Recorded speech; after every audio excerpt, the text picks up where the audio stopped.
أعوذ بالله من الشيطان الرجيم بسم الله الرحمن الرحيم وبه نستعين وهو خير المعين اللهم صل على محمد وآل محمد۔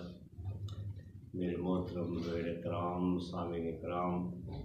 آج میں اپنے اس پروگرام میں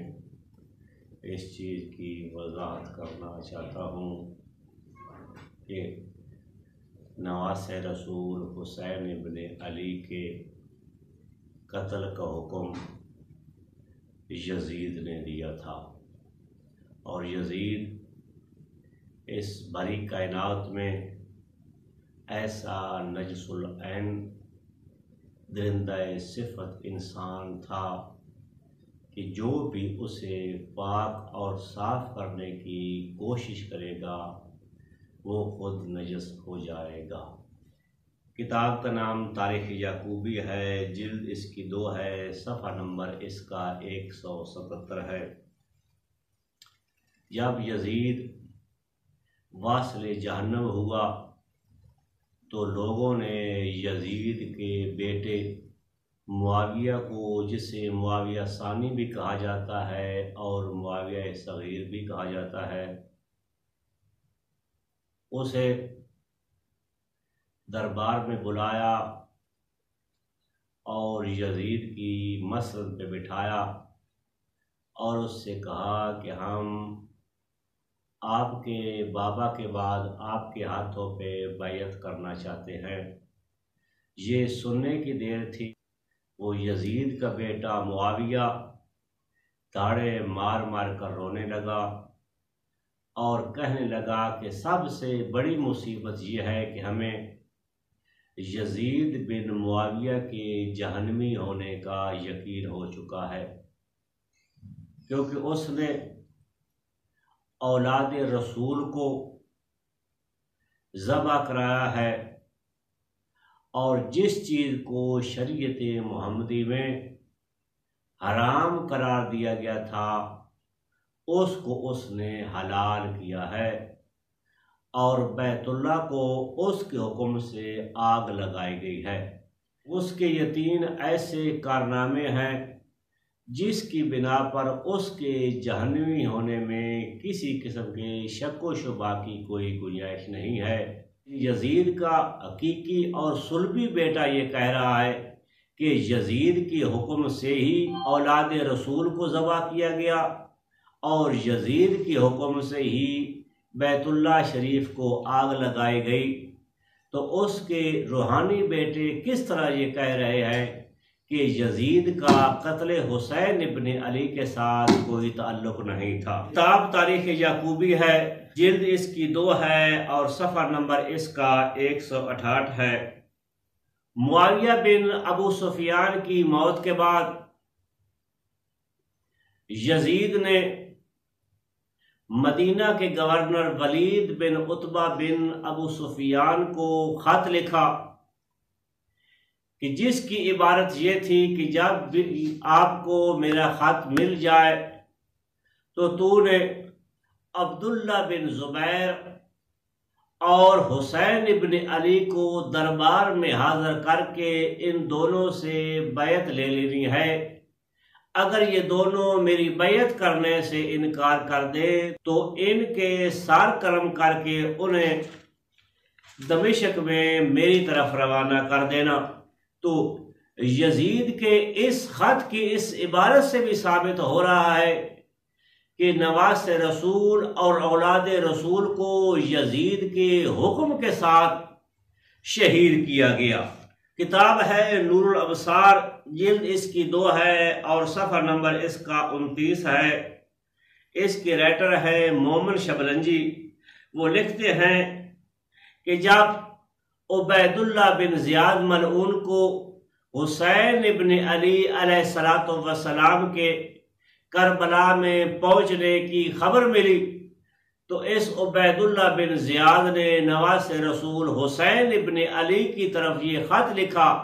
اور جس کی عبارت یہ تھی کہ ہمیں یزید بن معاویہ کی طرف سے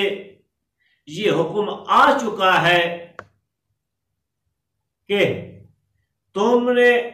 اس وقت تک سونے کے لیے بستر نہیں بچھانا اور پیٹ بھر کر کھانا بھی نہیں کھانا کہ جب تک 2 کاموں میں سے ایک کام نہیں کر لینا۔ ان میں سے پہلا کام یہ ہے کہ تو نے نواز رسول حسین ابن علی سے میری بیعت لینی ہے، اگر وہ بیعت کرنے سے انکار کر دے تو اسے تو نے قتل کر دینا ہے۔ اس خط کی عبارت سے بھی ثابت ہو رہا ہے کہ حسین ابن علی کا قتل یزید کی امر اور یزید کے حکم سے ہوا تھا۔ کتاب کا نام تذکرۃ الخواص ہے، اس کا صفحہ نمبر 247 ہے۔ عبداللہ ابن عباس نے یزید بن معاویہ کے ایک خط کے جواب میں لکھا کہ اے یزید بن معاویہ، کیا تو نواز رسول حسین ابن علی کے قتل کو بھول چکا ہے؟ تو نے اولاد عبد المطلب کو ذبح کیا ہے اور ان کے جسدوں کو ان کے خون میں نہلایا ہے، اور انہیں شہید کرنے کے بعد تو نے ان کے لباسوں کو بھی لوٹ لیا تھا۔ اہل سنت حضرات کی 20 کتابوں میں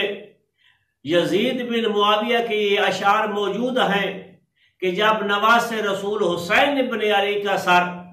ایک تشت میں رکھ کر یزید کے سامنے پیش کیا گیا تو جب یزید نے نواز رسول کے سر کو دیکھا تو یہ اشعار پڑھے کہ کاش آج میرے بدر والے مقتولین یہاں موجود ہوتے تو وہ دیکھ لیتے کہ کس طرح میں نے تمہارے خون کے انتقام میں اولاد رسول کا خون بہایا ہے۔ تو ان اشعار سے بھی یہ ثابت ہو رہا ہے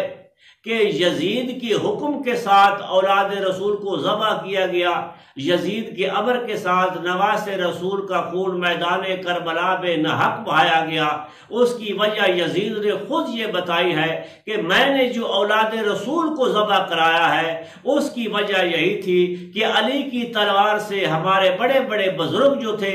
وہ بدر کے میدان میں واصل جہنم ہو چکے تھے، میں نے ان کا خون کا انتقام لینے کے لیے اور خون کا بدلہ چکانے کے لیے میں نے اولاد رسول کو ذبح کیا ہے۔ یہ کتاب مقتل الحسین خوارزم جلد اس کی 2 ہے اور صفحہ نمبر اس کا 78 ہے کہ جب یہ سادات کا لٹا ہوا قافلہ دمشق میں یزید کے دربار میں پہنچا تو یزید نے لوگوں کو بتایا کہ ہماری جنگ ایک باغی سے تھی، آج اللہ نے ہمیں فتح دیا ہے۔ جیسے یزید نے باغی کا لفظ استعمال کیا تو امام سید الساجدین زین العابدین علی ابن حسین علیہ السلام نے اپنا تعارف کروانا شروع کر دیا کہ اے لوگوں، ہم باغی لوگ نہیں ہیں، ہمارا تعلق جو ہے وہ آل رسول سے ہے، ہم اولاد علی و بطول ہیں،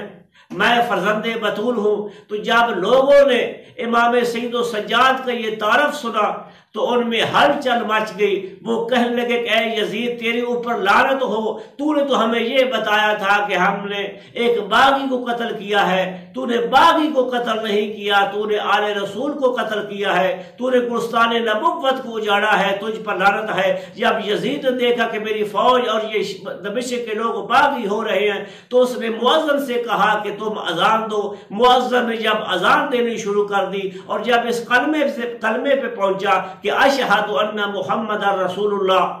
تو امام سید سجاد یزید ملعون کی طرف متوجہ ہو کر اس سے پوچھتے ہیں کہ بتا اس اذان میں تیرے نانا کا نام آ رہا ہے یا میرے نانا کا نام آ رہا ہے؟ اگر تو یہ کہتا ہے کہ یہ میرا نانا ہے تو تو اپنے اس دعوے میں جھوٹا ہے، اگر تو اس بات کا اقرار کرتا ہے کہ یہ تیرے نانا کا نام ہے تو پھر مجھے بتا کہ تو نے عطرت رسول کو ذبح کیوں کیا ہے؟ تو امام سید الساجدین زین العابدین علی ابن الحسین کے اس مقدس فرمان سے بھی ثابت ہو رہا ہے کہ اولاد رسول کو یزید بن معاویہ کے حکم کے ساتھ ذبح کیا گیا اور انہیں شہید کیا گیا۔ اگر یزید کے حکم سے اولاد رسول کو ذبح نہ کیا گیا ہوتا یہ یزید اس امر پہ راضی نہ ہوتا تو اس پر لازم تھا کہ وہ قاتلان امام حسین علیہ السلام سے بدلہ لیتا اور انہیں سولیوں پہ لٹکاتا، ان کے سار قلم کرتا۔ بلکہ اس کے برعکس جب ہم تاریخ کا مطالعہ کرتے ہیں تو وہ قاتلان حسین کو وظیفہ دے رہا ہے، ان کی حوصلہ افزائی کر رہا ہے۔ اگر وہ اس بات پہ راضی نہ تھا تو اولاد رسول کو قتل کرنے کے بعد بنات رسول کو قیدی کیوں بنایا گیا؟ شام کے بازاروں اور درباروں میں انہیں بے بکرا کیوں پھرایا گیا؟ جب یزید کے سامنے حسین ابن علی کا سر پیش کیا جاتا ہے